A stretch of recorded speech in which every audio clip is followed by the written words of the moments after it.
Good morning students. Result से related एक breaking news आ रही है कि GNDU इवन सेमेस्टर एग्ज़ाम्स का रिज़ल्ट आ गया है।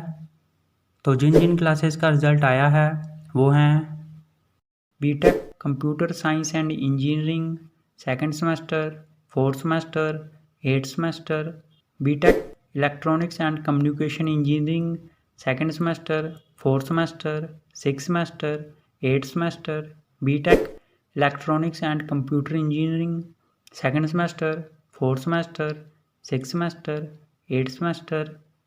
तो सभी स्टूडेंट्स GNDU की ऑफिशियल वेबसाइट पर जाकर अपना अपना रिजल्ट चेक करें gnu.ac.in पर।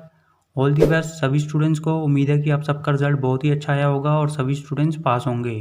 तो जैसे ही किसी और क्लास का या फिर किसी सेमेस्टर का रिजल्ट आता है तो हम आपको बता देंगे। तब तक इस वीडियो को लाइक कर दो, शेयर कर दो, चैनल सब्सक्राइब कर दो और बेल आइकन ज़रूर प्रेस कर देना। Thank you.